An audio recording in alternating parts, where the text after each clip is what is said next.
Ladles and jelly spoons, welcome back to Badgerworks. Today, this. Yes, we are continuing with our D-Day air assault diorama. And today we're going to work on the actual diorama bit of it. So, let's get on with it.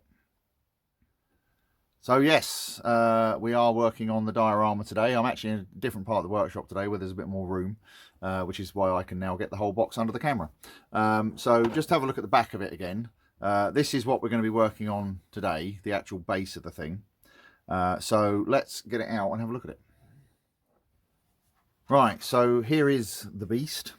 And I think I mentioned in a previous video, this has not been done terribly well. This is vacuum formed. So for those of you who are not aware of what vacuum forming is, it's basically where you create a like a negative of what you want to form, known as a buck. Stop laughing at the back.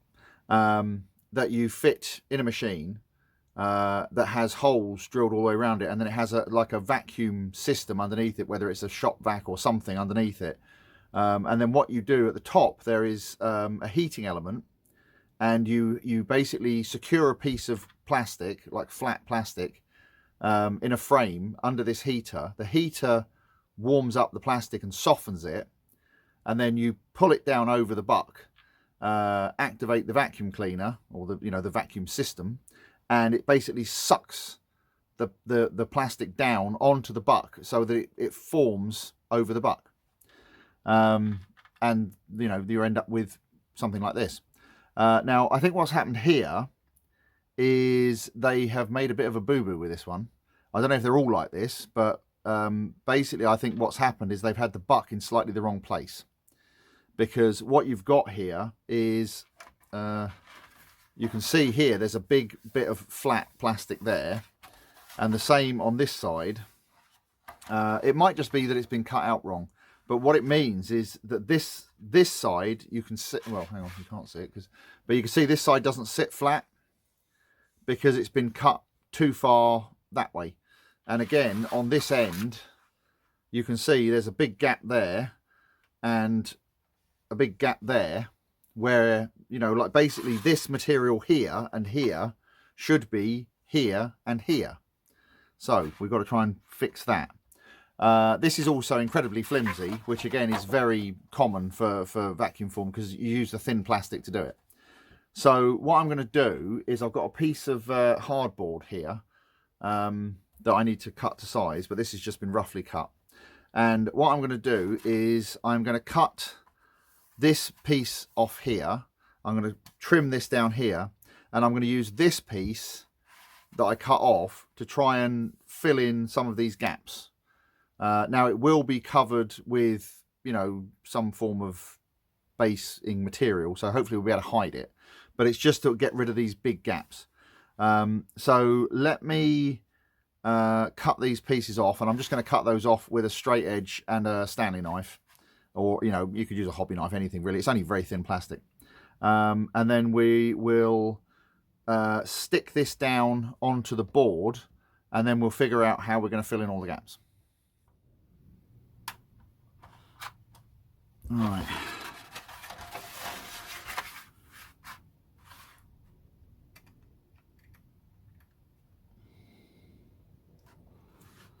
All right, we'll just nip that corner off as well, just to avoid any sharp edges, or as few sharp edges as possible.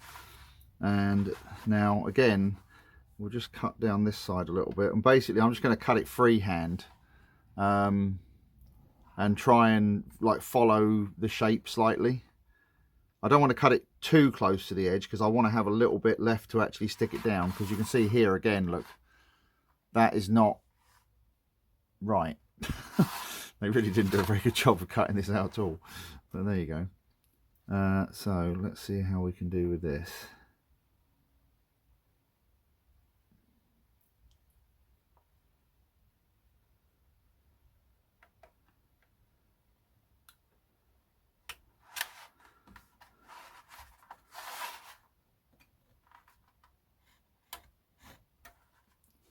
All right, I'll just nip that corner off. So that's a little bit better. So now what we'll do is get our piece of board back in, pop this down, and we're going to put it near the edge, but I want to leave a little bit around the edge to kind of work with, if you see what I mean. So I'm just leaving, you know, basically like 1/8 of an inch around the edge, something like that. And what I'll do is, I've got to think of a best way to stick this down. See, part of me is thinking use spray adhesive, because this side here I can technically like push it down, but there's a big gap there. I can push this corner down, that will hold that, and again down the end here I can push that down and flatten that out, and then we just got to fill in the gaps around the edges. So let me get a pencil and mark where the edges of this are going to be, and then we can cut that piece out, and then we can basically try and stick this down somehow. I think probably spray adhesive will be the best job.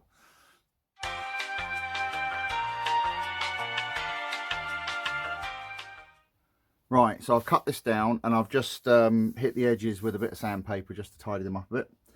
So that is now pretty much the right size. Now what I'm going to do is use some of this. This is 3M Super 77 spray adhesive. They're not a sponsor or anything. It's just I've used so many different spray adhesives, and this one is by far the best that I've used. So, you know, it's 3M. What do you expect? So what I'm going to do is I'm going to spray the top of this, the underside of this, and then we'll try and stick them together, which should be hilarious. Now let's get some gloves on. Oh, and if you're wondering what I cut this with, I just did it with a battery powered circular saw, but you could do it with a hand saw, you could do it with a jigsaw, do it with a hacksaw, or anything really. I mean, to be fair, you can cut this stuff with a Stanley knife if you're patient. All you do is just put a straight edge on it and just keep scoring it, and then you just snap it off. So anyway, let's give this a spray. Try not to get it everywhere.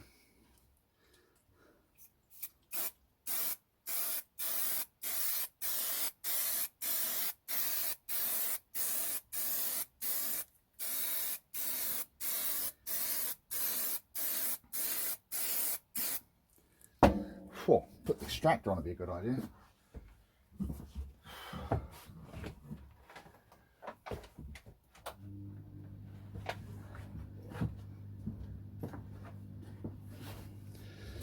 Oh, all right, I apologise if there's a bit of background noise, but yeah, this stuff stinks.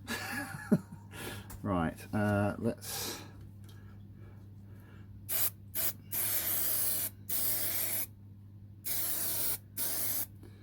This is where we find out that the spray adhesive eats right through this plastic.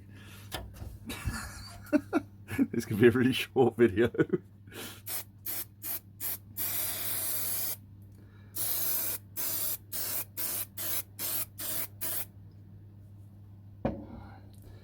Right, now we'll leave those to dry for a few minutes. If you've never used contact adhesive, basically what you do is you leave it, wait until both sides are just, they kind of almost dry to the touch, and then put them together. So we'll give that a minute and then we'll stick it on. Right, that I think is just about dry. It's just slightly tacky to the touch, and it hasn't melted the plastic, which is good. So what we're going to do now, this is going to be the fun bit, because the thing is with contact adhesive, you get one go at this, and if you get it wrong, you're doomed. So let's line up the edge here. Oh, I always find it easier to do this looking straight down at it, but I can't really do that here.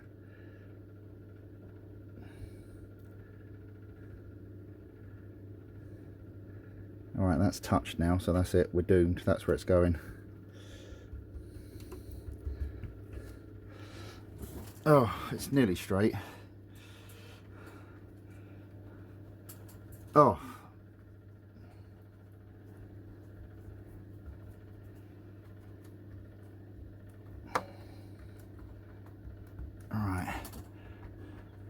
I'll just stick that down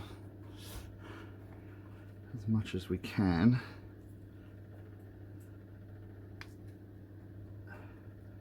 Right, and I think what I'm going to do, I'm going to take this off of this paper, because the paper's all covered in glue now. Oh, talk myself for a minute. Right, I have here some plastic clamps that I got from somewhere. I can't even remember where these came from. But I'll just get these off of here quickly. We'll just clamp this in a few judicious spots. So like here in the corner, it keeps kind of lifting up. So we'll put a clamp there. That'll hold that. And we'll put a clamp here to hold that side down. This side actually doesn't look too bad, but you can see there, you see what I mean about that big gap there? That's what we've got to fill in, and I'm going to do that with the offcut hopefully, but I want this to dry first. So we'll put that right there in that corner to hold that down. And I think we might put one there as well if we can. And I think that will do us. So I'm going to leave this now to dry for a while, and then we'll come back and we'll look at filling in some of these gaps. Right, so that's had plenty of time to dry now. So what I'm going to do is just spend some time using some of the offcut to fill in some of these gaps. So like there's here, this one here, and obviously we've got this massive gap here. So I'll just show you quickly what I'm going to try and do. So this is a piece of the offcut that I've just cut roughly to shape to fit here, something like that. And what I'm going to do is just use some of this regular solvent and try and stick this into place.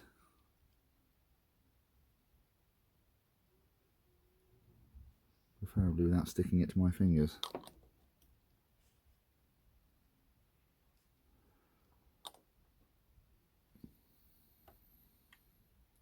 Oh, I was hoping it wasn't going to do that. Now let's just push that in.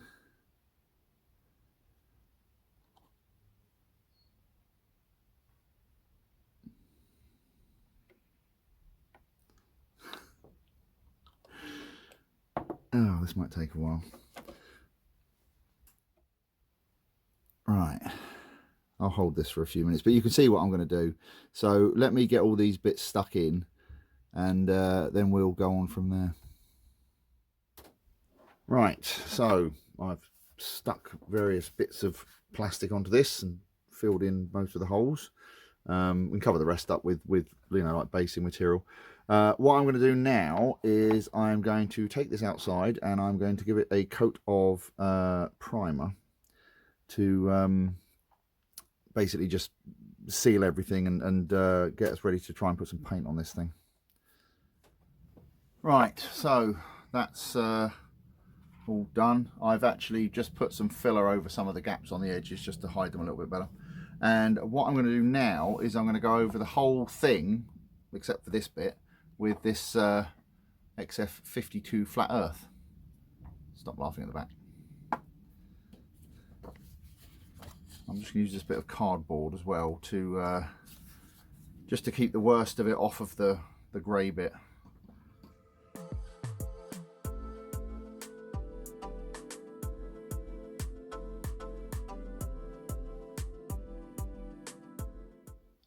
Right, now that's all done. I'm just waiting for it to completely dry. But I'm going to do these now.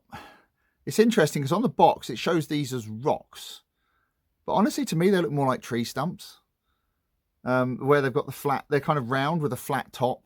So I'm going to do them as tree stumps.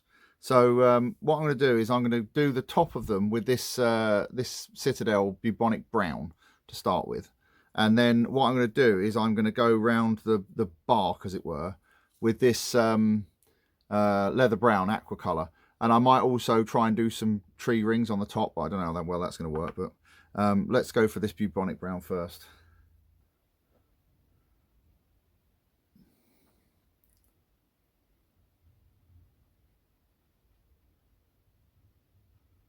I'm just going to cover the whole top with this.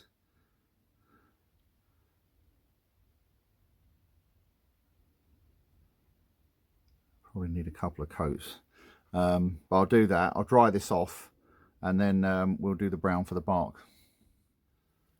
Right, now we're going to do the bark with this leather brown. What I'm going to try and do is get right up to the edge at the top here to make it look like it's been cut down.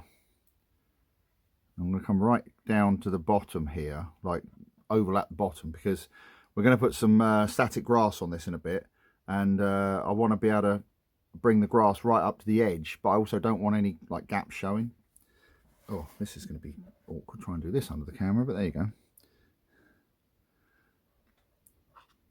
I might have to do this off camera because it's kind of awkward, but you can see what I'm doing.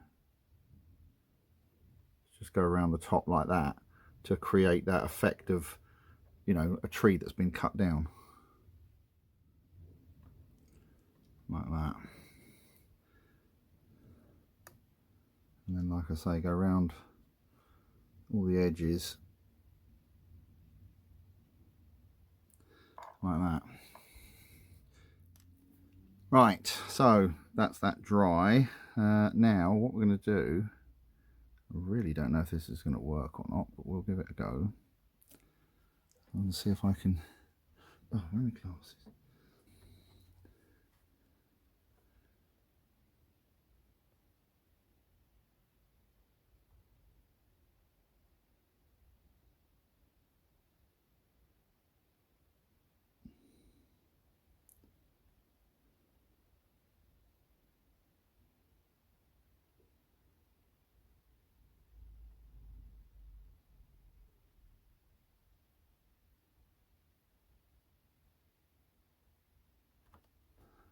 There we go. That's right there. So I think what I'm going to do is I'm going to let that dry, and then I might put a wash over it, because that yellow is that brown is a light brown is a bit lighter than I thought it was going to be. Might just tone that down a bit, but I'll do the other ones and then we'll put a wash over it. Right, so I've done the I just put some little dots and things around there, as you saw. What I've done now is I've just put a coat of gloss lacquer, this where is it, if I can get it under the camera, this high coat clear lacquer over the tree stumps and over the road section, because what I want to do is I want to put an oil wash on it to kind of pick out some of these details. So for that I'm going to use this this is De La Rowney burnt sienna. You can use any colour really, but I'm using this because this was the first one that I had to hand. So we'll just put, so what I've got is a little baking tin thing. You can get these from the pound shop or somewhere. Put some paint in there. We'll add some white spirit. This is just cheap white spirit. You can get all kinds of like low odor ones and you know whatnot, but this works just as well. Put some of that in there, and then we take an old brush and we mix it up. Might need to put some more paint in here, we'll see. Might be a bit thin.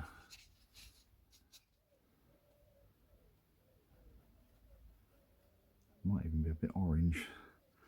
You know what, I might put a bit of burnt umber in that. Yeah, I'm going to put a drop of this burnt umber in there as well. Ugh.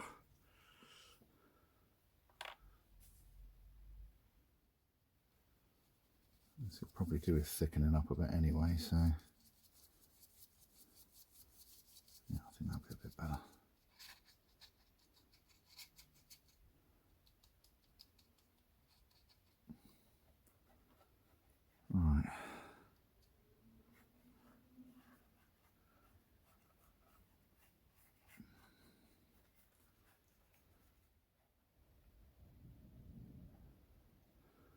Right, and also we'll put a bit on the tree stump as well, just to kind of tone down that light brown a little bit. There we go. We'll let all that dry and then we'll clean it up a little bit. Right, so I just hit that with a hairdryer for a few minutes just to dry it off, and now I've just got just a bit of kitchen paper and I'm just going over it, not just fairly lightly, just to kind of get the worst of it off and to clean up any, you know, big puddles of it, as it were.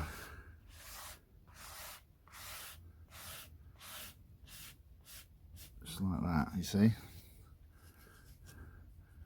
That'll probably do us, actually.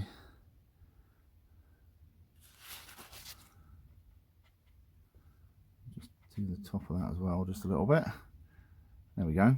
So I will let this dry completely and then I'll seal it with some matte lacquer. Right, so I have, now that's dry, I hit it with some matte lacquer, and I've just given it a light dry brush with a random kind of beige colour just to pick out some of the highlights. And what I've done now is I've just put a bit of masking tape around the edge of here, and I'm going to turn my attention to the concrete, and that's going to get a very simple treatment. I'm basically going to go over it with this XF83 medium C grade 2.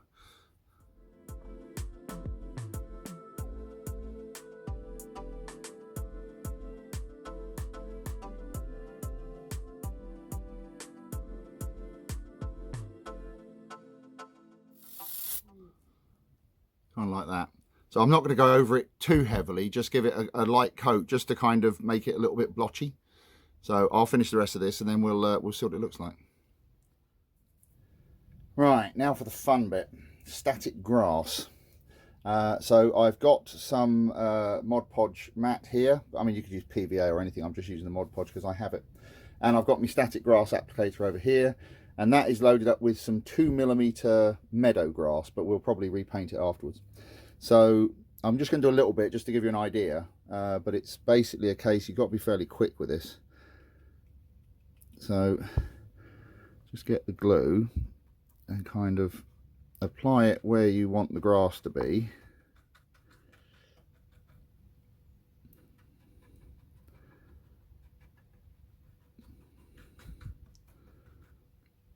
So you've got to be fairly alacritous with this because the glue dries quite quickly, especially on a day like today because it's quite warm.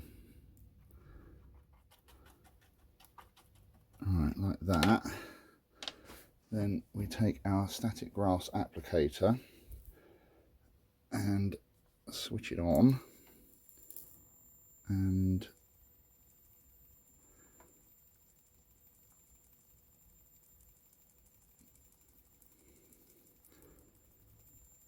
give it a good shake.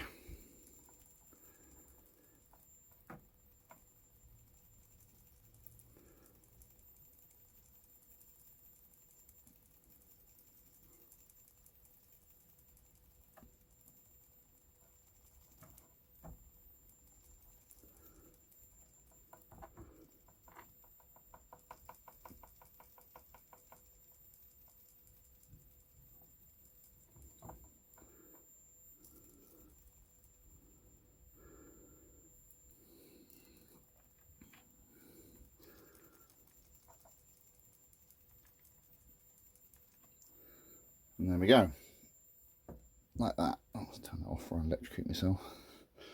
And then you get covered in everything. But there you go. So what you can then do after that is take anything like a little brush or a cocktail stick or something and just kind of give the grass just a little gentle pat like that. And it basically, because it's obviously all standing up, so by doing this you kind of just knock it back a bit and just make it look a bit more natural. Although I say with this 2mm stuff it's not so bad because it's so short you can't really tell quite so much, but just like that, you see. So I will get on and do the rest of this, make a huge mess, and then we'll see what it looks like. Right, so there we go. That's the grass applied. I've just knocked the worst of it off.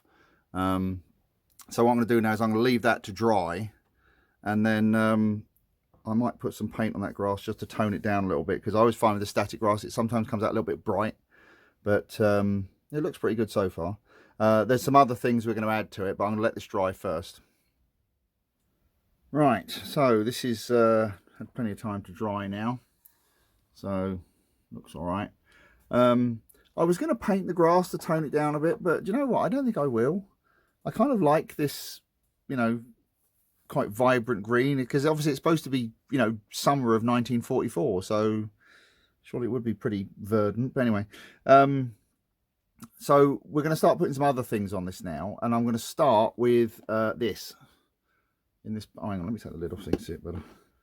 This is Woodland Scenics clump foliage. It's kind of just like dyed foam of some sort, but anyway, we're going to be using a lot of Woodland Scenic stuff on this. They're not sponsors or anything, it's just I buy their stuff because it's good. But what I want to do is, like, where there's some like odd bits like here, I want to try and fill those in a little bit.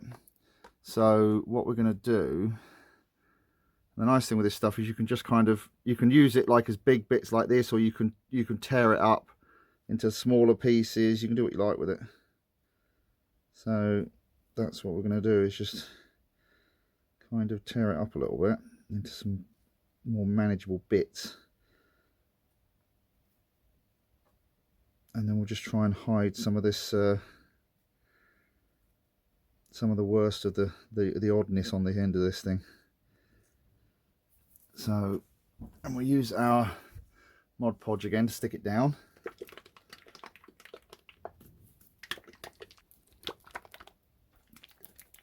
Stop laughing at the back.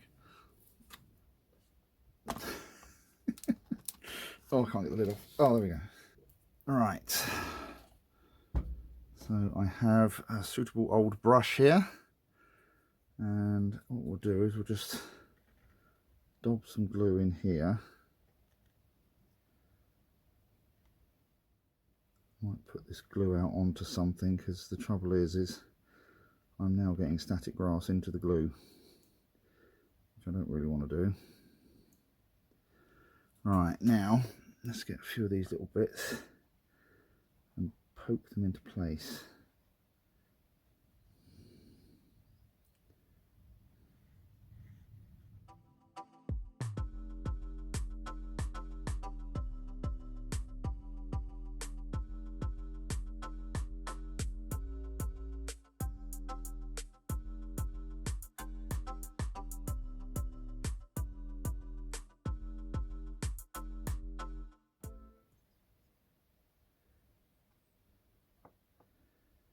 Right.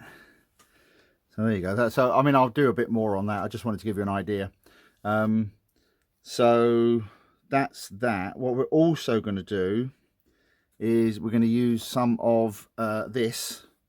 Oh, hang on. This is Woodland Scenics blended turf. And the nice thing with this, it's got these little yellow flecks in it that look like flowers. So what we do with this is we just take it and just sprinkle it over the grass.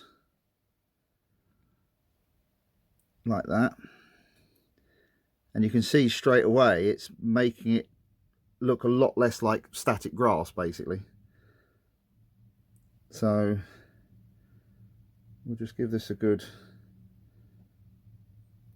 obviously it's a bit tricky to get it sometimes on the slopes, but there is that. And what we're also, actually I'll put a bit more on this side just for demonstration purposes. We're also going to add some of this, and this is Schwartz mixed herbs. You can buy this in like Costco and places like that, but it's great stuff. Let me just tip some of it out. Now if you look at that, does that or does that not look like leaf litter? The one issue we've got at the moment is this is probably a bit too, this is fine for like 1/35 scale or 1/48 scale.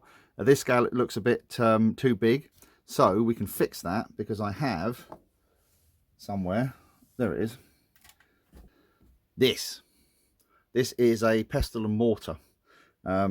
just a cheap one I bought from Asda, I think it was, years and years ago, and you can see the abuse it's been given. But the great thing is you can take stuff like this, dump it in here. I mean, if you've got like a spice grinder or something, you can use that as well, but you can just use this just to pulverize this a little bit and make it a bit more you know, kind of scale correct. So, but yeah, just give it a good mash up.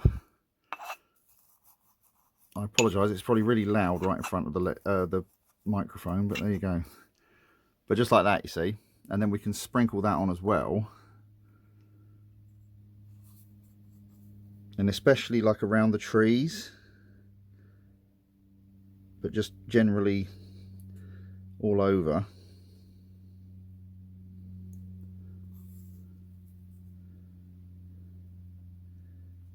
And it just gives us a little bit of interest. And the other thing is it smells really nice as well. So there's that. And then finally we have the pièce de résistance, this. Now, some of you who have been watching for a long time will recognize this. This is, again, Woodland Scenics. This is fine turf burnt grass, and this stuff is absolute miracle, because basically if you sprinkle this onto anything, and you watch what happens when I sprinkle this on, it just ties everything together. It just blends everything into one. It's absolutely astonishing. I don't know why it works, but it does.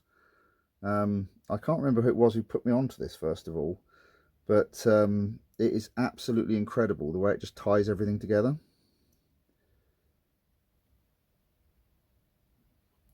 But like that, you see. So hopefully that's given you a few ideas. I'm going to get on and get the rest of this done, and then we'll come back when we're ready to glue it all down. Right, so I've got everything pretty much done now. So what I'm going to need to do is just tidy up these edges a little bit, because I don't want too much overspill. I also don't want a dead straight line, so just get rid of any sticky out bits. And then we're going to use some of our scenery glue, of which I have a very small amount left. I'm going to have to make some more. And we'll stick this down. So the trick is we take a pipette and we basically just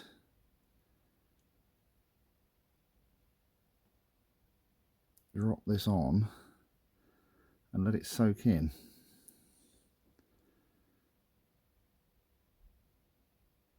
And this will basically fix everything together.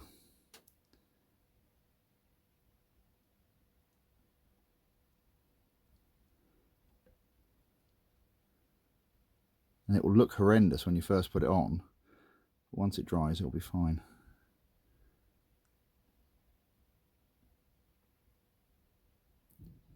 Like that, you see.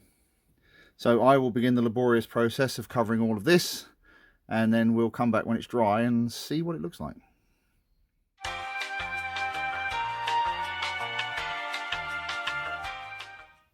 Right, now the base is all dry and everything, we can start thinking about putting some things on it.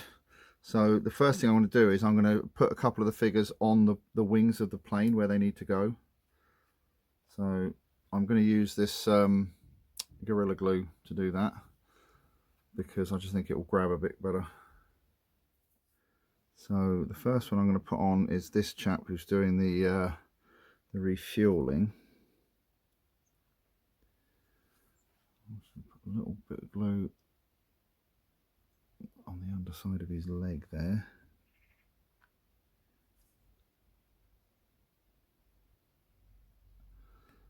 Like that. Now we can pop him there. Oh, come on, stay.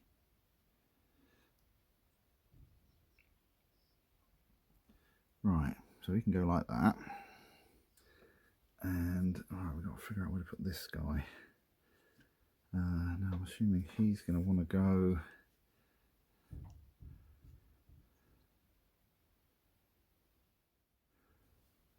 I just feel like they wouldn't necessarily be like standing on this end of the wing, but maybe they would. I don't know.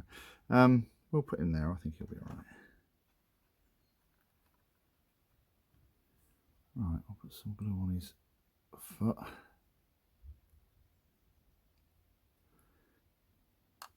Right. Now let's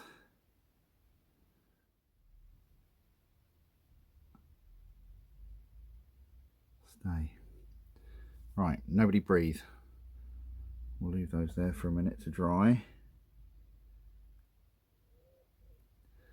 And then we'll carry on with the rest of the diorama.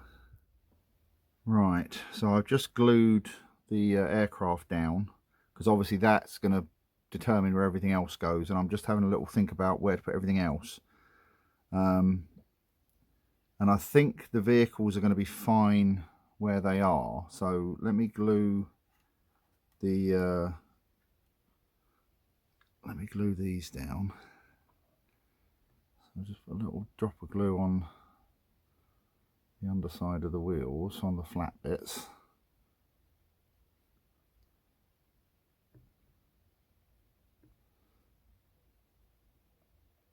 Alright, we'll put that there like that. Now,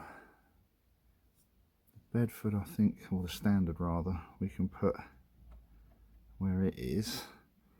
So let's do the same here.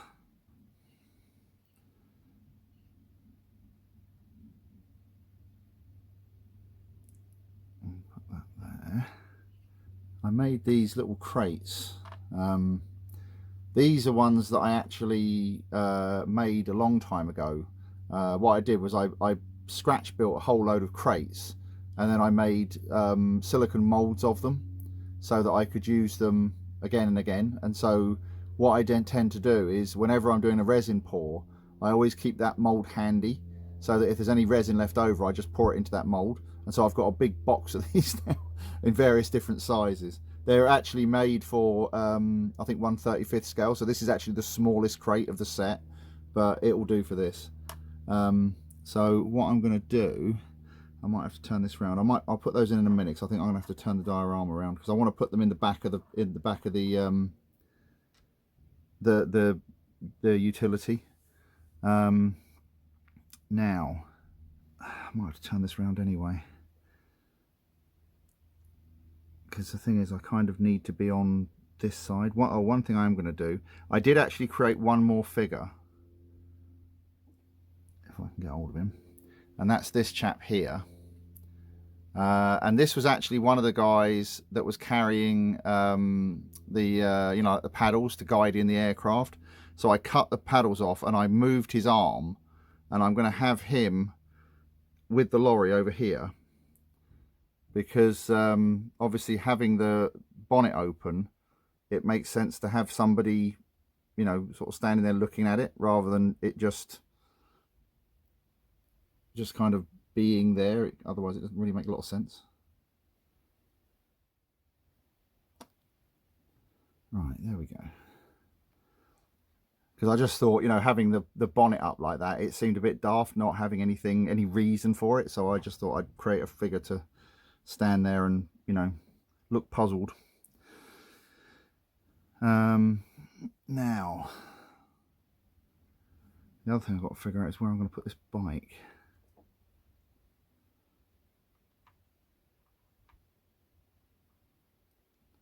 I'm wondering about putting the bike there. Like, this guy's come to fix the truck and he's turned up on his motorbike.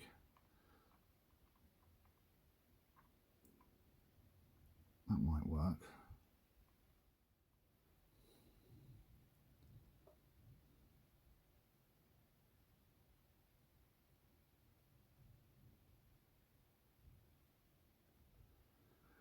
Right. Now let's turn this around and do some of the other bits. Right, so now let's see if we can get these crates in.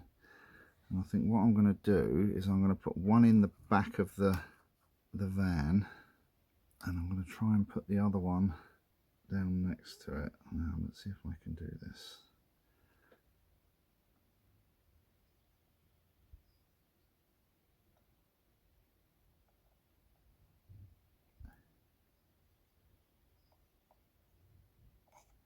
Right, that goes like that. And now this one we'll put down behind it.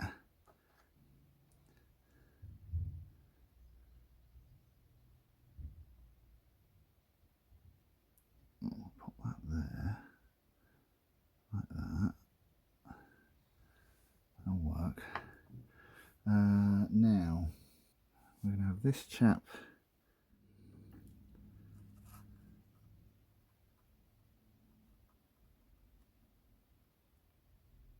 stay.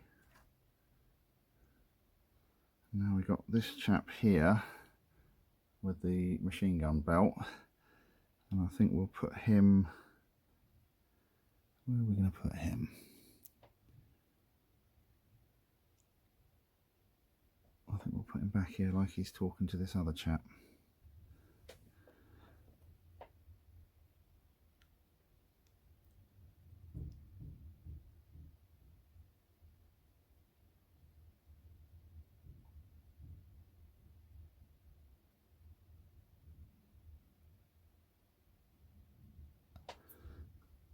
Alright, he's getting ready to hand them up to Charlie on the wing. Don't ask me how his name's Charlie, it just is. Now, what I also want to do is, where I've got this guy filling the tank, obviously there's nothing attached to that hose. And I know this is technically supposed to be a water carrier, but I'm going to call it a petrol tanker. So what I've got here is some Prim elastic sewing thread. Now you've seen me use the, hang on, let me grab it. The knitting in elastic before for doing rigging and stuff. Well, this is made by the same company, but this is actually thread rather than, I mean, it's elastic, but it's a sewing thread, but it's very stretchy, but it's also quite thick. So what I'm going to try and do is glue it onto the end of the outlet pipe here, and also to the end of the pipe here. Now this is going to be hilarious and probably won't work, but we'll give it a go. So let's just pop that over there for a second. What we'll do is we'll put a blob of glue on the end of here, like that. And now what we want to try and do is get the end of this thread onto that.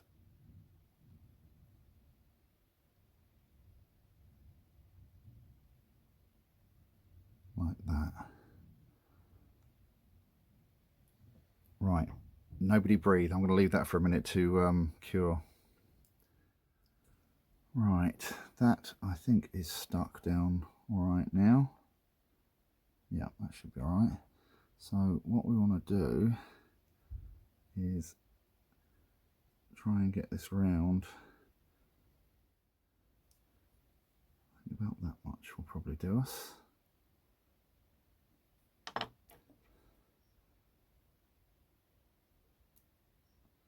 Alright, let's get rid of this out of the way for a minute. I should have done this on the other bench really. There's not really enough room here to manoeuvre this thing around enough, but we'll keep at it. Might need to turn this round a little bit. Oh,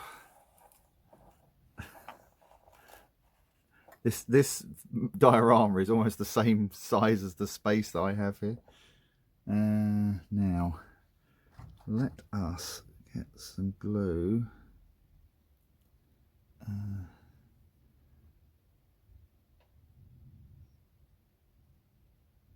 into there. That's way too much. And what we'll do is we'll try and turn this around. Oh, come here. And what we want to try and do is get that there somewhere. I know it's not perfect, but there we go. That was right, wasn't it? Right, now the last figures we need to put on for this bit. I wonder if I can turn this around a bit more. Oh.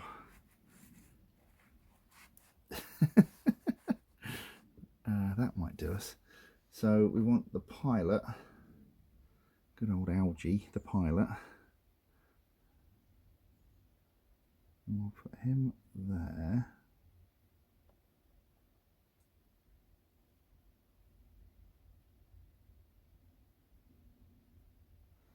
Stay.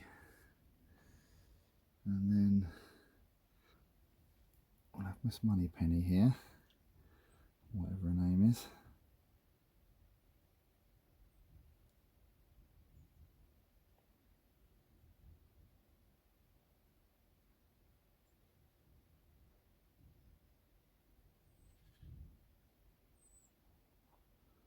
Stay. And then General Melchett over here.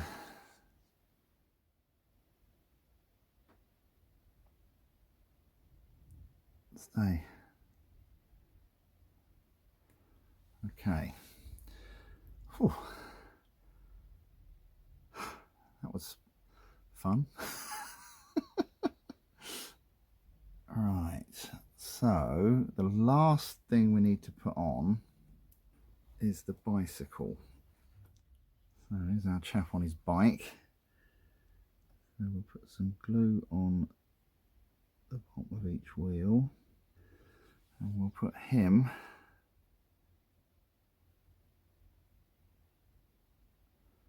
here somewhere. I think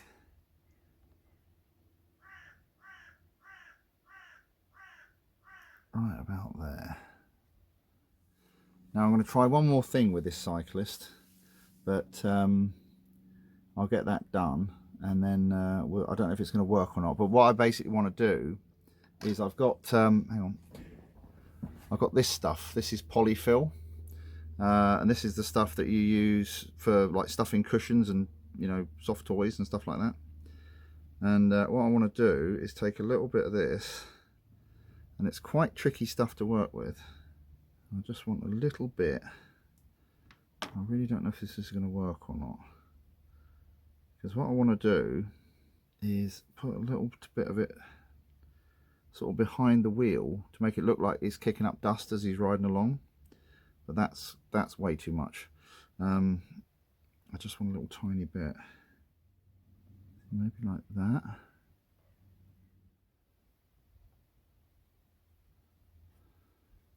That doesn't look too bad, does it? Let me move that camera down a bit so you can see it better.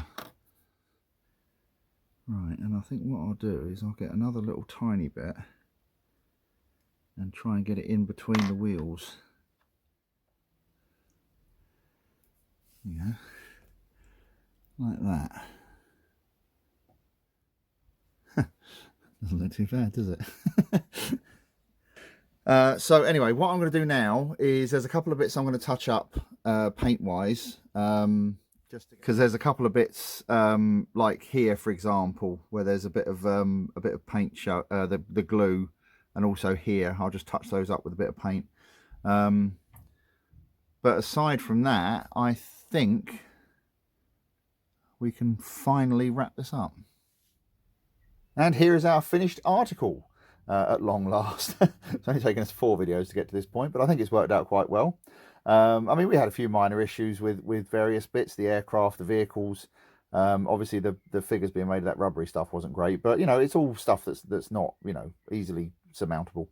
And I think it's turned out a fitting commemorative little build for the 80th anniversary of the D-Day landings.